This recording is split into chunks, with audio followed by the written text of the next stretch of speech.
আসসালামু আলাইকুম। আমি শরীফুল ইসলাম। স্বাগতম প্রত্যেককে মোদের বিদ্যালয়ে। প্রিয় এইচএসসি 2024 সালের পরীক্ষার্থীরা, তোমাদের যদি ফিন্যান্স প্রথম পত্র নিয়ে কোনো প্রকার কোনো টেনশন থেকে থাকে বা কোনো প্রকার কোনো ভয় থেকে থাকে যে স্যার এই অধ্যায়ে তো অনেক, এই বইটায় তো অনেক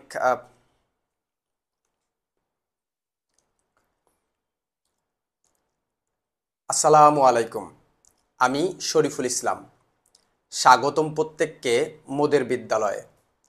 প্রিয় এইচএসসি 2024 সালের পরীক্ষার্থীরা, তোমাদের ফিনান্স প্রথম পত্র কিন্তু শর্ট সিলেবাসে অনুষ্ঠিত হতে যাচ্ছে। তোমাদের আগের ব্যাচগুলো মানে 23 সাল, 22 সাল, 21 সালের শর্ট সিলেবাস অনুযায়ী কিন্তু তোমাদের ফিনান্স প্রথম পত্র পরীক্ষা হবে। তো এই ফিনান্স প্রথম পত্র এই বইটাতে কিন্তু টোটাল 9টা চ্যাপ্টার রয়েছে এবং এই 9টা অধ্যায়ের ভিতরে তোমাকে কিন্তু মাত্র 5টা অধ্যায় তোমাদের শর্ট সিলেবাসে কিন্তু তোমাদের করতে বসে। সুতরাং এই 5টা অধ্যায় কিন্তু খুবই গুরুত্বপূর্ণ এবং খুবই ইজিলি এই 5টা অধ্যায় করার মাধ্যমে কিন্তু তুমি খুব সহজে একটা এ প্লাস নিশ্চিত করতে পারবে। তো তোমাদের এই 5টা অধ্যায়ের কোন টপিকগুলো সবথেকে বেশি গুরুত্বপূর্ণ এবং কোন টপিকগুলো থেকে সবথেকে বেশি প্রশ্ন আসে, তো সেই টপিকগুলো তোমাদের একটু ধরিয়ে দেওয়ার জন্য, তোমাদের একটু সাজেশন দেওয়ার জন্য আজকের ক্লাসে আমি তোমাদের সামনে দাঁড়িয়েছি।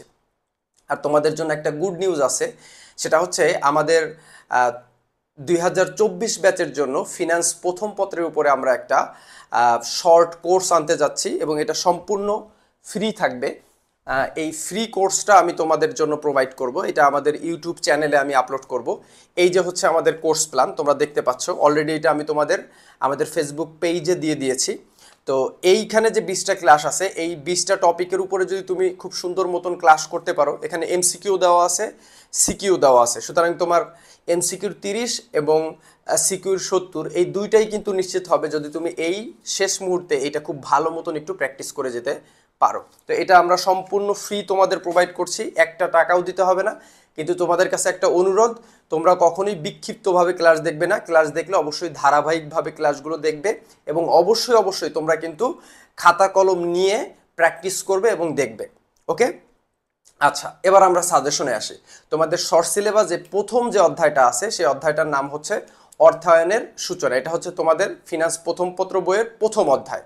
তো এইখানে আমি মোটা দাগে 4টা টপিক তোমাদের দাগিয়ে দিচ্ছি। সেই 4টা টপিক হচ্ছে, প্রথমে হচ্ছে অর্থায়নের স্বরূপ। দেখো, এই অর্থায়নের সূচনায় প্রথম অধ্যায়ের ভিতর প্রথমে পড়বে হচ্ছে অর্থায়নের স্বরূপ।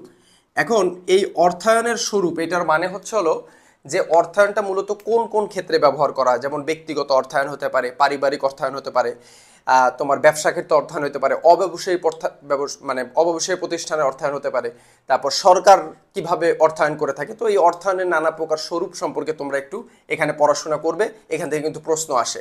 এবং এই অর্থায়নের স্বরূপটা তোমরা যখন পড়বে, তোমাদের এক এক রাইটারের বই বাজারে তোমরা পড়ে থাকো, এক এক রকমভাবে থাকতে পারে। তো তোমার বইয়ে যেটা আছে সেটাই তুমি পড়ে পরীক্ষা হলে চলে যাবা, কারণ একটা ধারণা নিয়ে যাওয়াটাই হলো আসল বিষয়। 2 নম্বর হচ্ছে হলো অর্থায়নের কার্যাবলী। এটা সকল বইয়েই আছে, একটু পড়ে নিবে।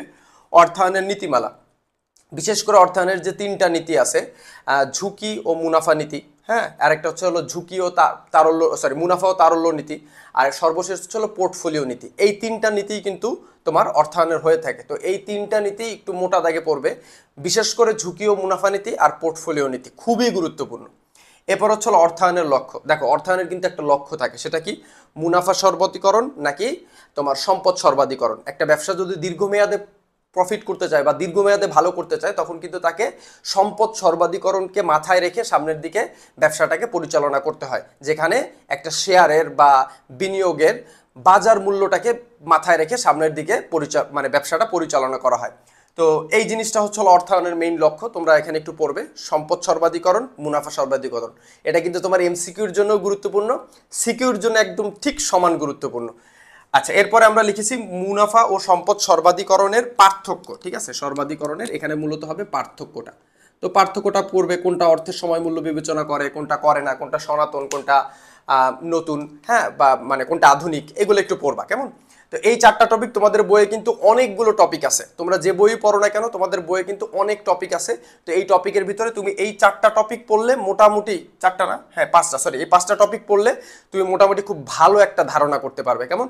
আর তোমাদের একটা গুড নিউজ হচ্ছে, আমি এই ক্লাসটার পরবর্তী ক্লাস মানে এই সাজেশনটার পরের ক্লাসেই কিন্তু আমি এই অর্থায়নের সূচনার উপরে একদম প্রথম মোদের বিদ্যালয়ে একদম মানে আমি কি শব্দ বলবো, একদম মানে কি বলবো, একদম খুব আপডেট একটা ক্লাস আপলোড করতেছি।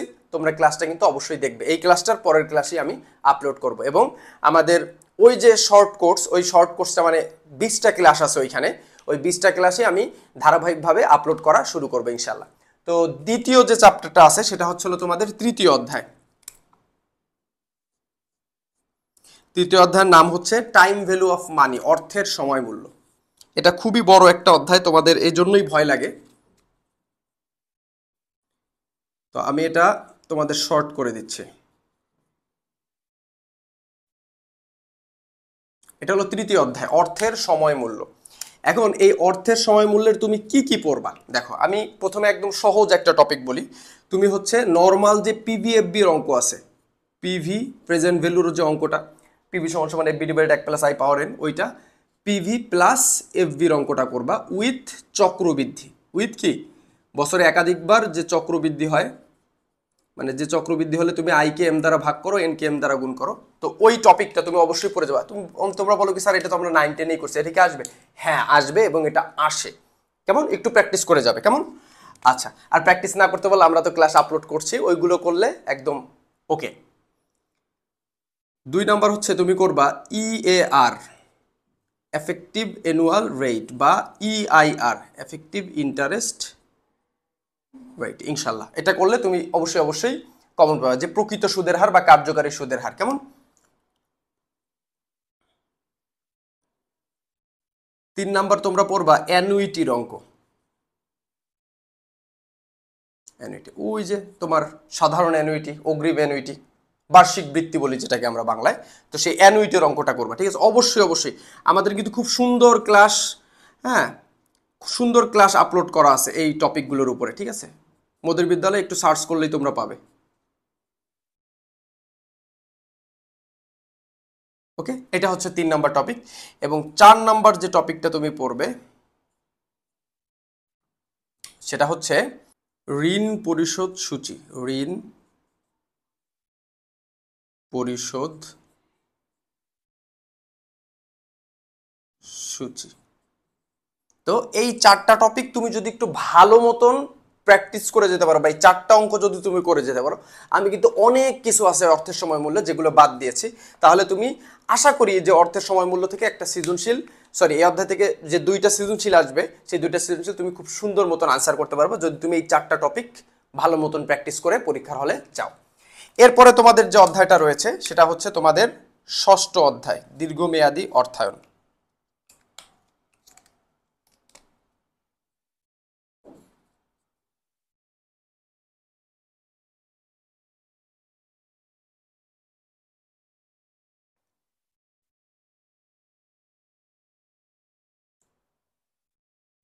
তো এই দীর্ঘমেয়াদী অর্থায়ন, লং টার্ম ফাইন্যান্স, এখানে মূলত 2টা টপিক আছে এই অধ্যায়টায়, আছে এই 2টা টপিক। তো 1 নাম্বার যে টপিকটা সেটা হচ্ছে হলো ভ্যালু অফ বন্ড।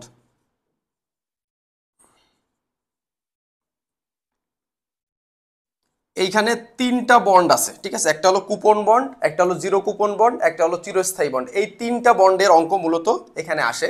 তো এর ভিতরে মোটা দাগে তুমি কুপন বন্ডটা বেশি গুরুত্বপূর্ণ, কুপন বন্ড, ঠিক আছে? সবচেয়ে বড় সূত্র যেটা কুপন বন্ড, এই কুপন বন্ডের সূত্রটা একটু মোটা দাগে পড়বা, আর বাকি 2টাও একটু দেখবা, কারণ এটা সব থেকে বেশি ইম্পর্টেন্ট, ঠিক আছে? এটা সব থেকে বেশি ইম্পর্টেন্ট এই বন্ডটা, ঠিক আছে? এটা সব থেকে, আমি এই যে 3 স্টার দিয়ে দিলাম, কেমন? আর এর পাশাপাশি তোমরা যে অঙ্কটা করে যাবা ওটাও বেশি ইম্পর্টেন্ট, সেটা হচ্ছে ওয়াইটিএম, ঠিক আছে? ইল্ড টু ম্যাচুরিটি, ঠিক আছে? Yield to maturity, yield to maturity, মেয়াদ পূর্তিতে আয়ের হার। তো এটা বেশি একটা গুরুত্বপূর্ণ না, তারপর ছোট্ট একটা অঙ্ক, সেটা তোমরা দেখে যেতে পারো। আর একটা ওয়াইটিসি আছে, ওটা পরীক্ষায় এরকম ভাবে আসে না, তারপর তোমরা ওটাও দেখতে পারো, বা ওয়াইটিএম ওয়াইটিসি এই 2টাই দেখতে পারো। কিন্তু কোনোটা যদি না দেখো, এই ভ্যালু অফ বন্ডের যে 3টা সূত্র, এটা মোটা দাগে খুবই গুরুত্বপূর্ণ, ওইটা দেখবা। আর ভ্যালু অফ বন্ডের যদি কিছু না পারো, ঠিক আছে, আমি এখানে BOND বন্ড হবে, তো এই কুপন বন্ডটা এইটা একটু বেশি করে দেখে যাবা, কারণ এটা আসবেই আসবে, তুমি যে বোর্ডের স্টুডেন্ট হও না কেন, এই কুপন বন্ড থাকবেই, এই দীর্ঘমেয়াদী অর্থায়নের কুপন বন্ড এটা থাকবে ইনশাল্লাহ। কেমন? আচ্ছা, তো এইটা গেল হচ্ছে আমাদের মানে তৃতীয় নাম্বার অধ্যায়টা। আর আছে 2টা অধ্যায়।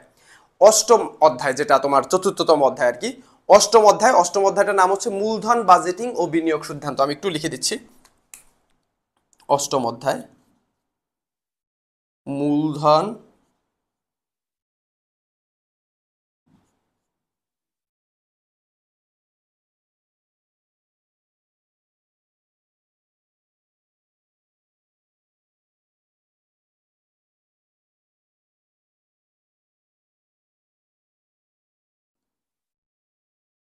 ঠিক আছে, এটা হলো তোমাদের অষ্টম অধ্যায়। ঠিক আছে, একটু লাল কালি দিয়ে লিখে ফেললাম। যাই হোক, মূলধন বাজেটিং ও বিনিয়োগ সিদ্ধান্ত, এই অধ্যায়ে কিন্তু টোটাল 4টা টপিক আছে। 1 নাম্বার হচ্ছে হলো ARR, average rate of return, বা গড় মুনাফার হার বা গড় আয়ের হার। তো এইটা হলো এই অধ্যায়ের সব থেকে ইম্পর্টেন্ট অঙ্ক। আমি একটু সংক্ষেপে লিখে দিচ্ছি। 1 নাম্বার হচ্ছে হলো ARR, ঠিক আছে, আমি বাংলায় লিখে দিই গড় আয়ের হার, গড় আয়ের বা মুনাফার হার একই কথা, মুনাফার হার। ঠিক আছে, আর তোমরা যারা 2024 সালের পরীক্ষার্থীরা রয়েছে, তোমাদের জন্য আমি রিসার্চ করতে যে জিনিসটা পাইছি, এই বছর তোমাদের জন্য সব থেকে ইম্পর্টেন্ট হচ্ছে হলো NPV, নিট প্রেজেন্ট ভ্যালু। এবং NPV যখন করবা, তোমরা কিন্তু NPVর যে 2টা সূত্র আছে, বিশেষ করে তোমার নগদ আন্তঃপ্রবাহগুলো সমান হলে যে সূত্রটা, মানে একটাই তো সূত্র, আর অসমান হলে, নগদ আন্তঃপ্রবাহগুলো অসমান হলে যে লম্বা সূত্রটা লেখো, ঠিক আছে, ওই যে CF ডিভাইডেড 1 + K পাওয়ার n, তো ওই যে লম্বা সূত্রটা, ওই সূত্রটাও কিন্তু তোমরা দেখবা। মানে তোমরা NPV, নিট প্রেজেন্ট ভ্যালুর যে 2টা সূত্র, সেই 2টা সূত্রই দেখে তুমি কিন্তু পরীক্ষা হলে যাবে। তার মানে এখানে দ্বিতীয় গুরুত্বপূর্ণ টপিকটা হচ্ছে হলো NPV, নিট বর্তমান মূল্য।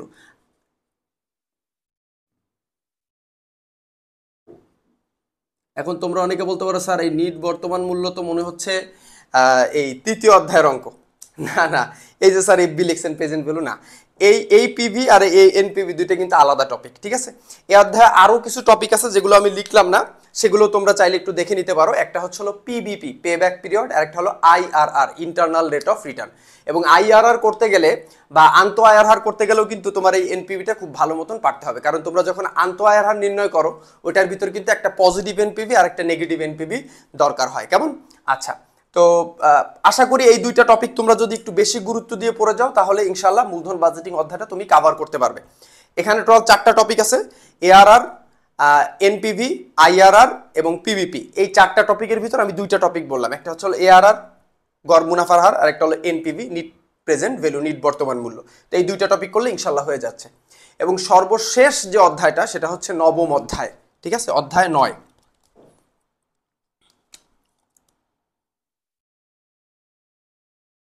এটার নাম হচ্ছে ঝুঁকি ও মুনাফার হার, রিস্ক অ্যান্ড রিটার্ন, ঝুঁকি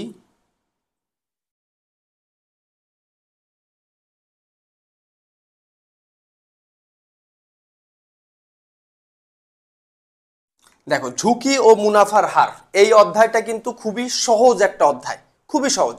তোমাদের এই শর্ট সিলেবাসে যে 5টা অধ্যায় আছে, এই 5টা অধ্যায়ের ভিতর সব থেকে সহজ অধ্যায় হচ্ছে এই ঝুঁকি ও মুনাফার হার, এই 9ম অধ্যায়টা। তো এই অধ্যায়ে মূলত 2টা নিয়মের অঙ্ক হয়। একটা হচ্ছে হলো হয় আদর্শ বিচ্যুতি বা পরিমিত ব্যবধান। ঠিক আছে, 1 নাম্বার যে টপিকটা আসে সেটা হচ্ছে আদর্শ বিচ্যুতি বা পরিমিত ব্যবধান, আদর্শ বিচ্যুতি। এটার আরেকটা নাম হচ্ছে পরিমিত ব্যবধান, একটু মনে রেখো, ইংরেজিতে বলা হয় স্ট্যান্ডার্ড ডেভিয়েশন।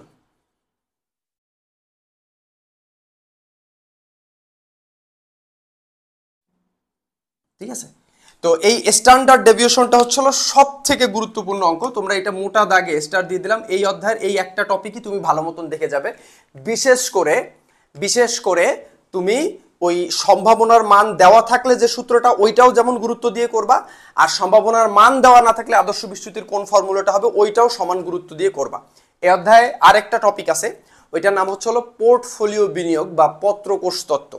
তো পোর্টফোলিও বিনিয়োগটা এটা তুমি এমনি এমসিকিউর জন্য একটু দেখে যেতে পারো যে ওই মানে একটা প্রকল্পে বিনিয়োগ না করে অনেকগুলো প্রকল্পে বিনিয়োগ করার মাধ্যমে যে ঝুঁকি হ্রাস করার যে প্রক্রিয়া ওইটাকে বলা হয় পোর্টফোলিও বিনিয়োগ। তো ওইটা একটু থিওরিটিক্যালি দেখে যেতে পারো যে আসলে পোর্টফোলিও বিনিয়োগ বা পত্রকোষ তত্ত্ব জিনিসটা কি। হ্যাঁ, তো ম্যাথমেটিক্যালি যেহেতু এখন অল্প সময় আছে, যারা সারা বছর এই টপিকটা করনি, আমি বলবো এই অধ্যায়ের ভিতরে এইটা সব থেকে ইম্পর্টেন্ট থাকবেই। তুমি যে বোর্ডের স্টুডেন্ট হও না কেন, আদর্শ বিচ্যুতি বা পরিমিত ব্যবধান, স্ট্যান্ডার্ড ডেভিয়েশন অবশ্যই থাকবে, মাস্ট। তার মানে এই যে তোমাদের আমি একটা গাইডলাইন দিলাম, যে একটা সাজেশন দিলাম, তো এই 5টা অধ্যায়ের এই টপিকগুলো তুমি যদি ভালো মতন মনোযোগ সহকারে পড়ে পরীক্ষার হলে যেতে পারো, এটা আমি বিশ্বাস করি ফিনান্স প্রথম পত্রে তুমি অবশ্যই একটা A+ পাবে। এবং আমাদের যে শর্ট, যে তোমাদের জন্য আমরা যে একটা ফ্রি কোর্স নিয়ে আসছি ইউটিউবে, তো ক্লাসগুলো ধারাবাহিকভাবে দেখার মানে তোমাদের আমন্ত্রণ রইল। এবং পাশাপাশি ওইখানে কিন্তু আমরা সিকিউ এবং এমসিকিউ দুইটাই সলভ করব। সুতরাং তোমাদের যাদের এমসিকিউ নিয়ে প্রবলেম আছে, তোমরা সেটাও কিন্তু ওখান থেকে তোমরা করতে পারবে। আর একটা গুরুত্বপূর্ণ কথা হচ্ছে হলো, তোমরা যারা 2024 সালের পরীক্ষার্থীরা রয়েছে, তোমাদের অ্যাকাউন্টিং এবং ফিনান্স এই দুইটা টপিকের তোমরা চেষ্টা করবে তোমাদের যে টেস্ট পেপার বা তোমরা যেখান থেকে বইয়ের পিছনে যে কোশ্চেনগুলো দেওয়া থাকে, ওখান থেকে 2023 সালের যে প্রশ্নগুলো, এগুলো সব থেকে সর্বাধিক গুরুত্ব দিয়ে তোমরা করে যাবে। কেমন? তো ইনশাল্লাহ 2024 ব্যাচ তোমাদের জন্য ভালো কিছু অপেক্ষা করতেছে। তোমরা অবশ্যই একটা A+ তুলতে পারবে। আর অবশ্যই অলওয়েজ মনে রাখবে, মেঘ দেখে কেউ করিস নে ভয়, আড়ালে তার সূর্য হাসে। আসসালামু আলাইকুম।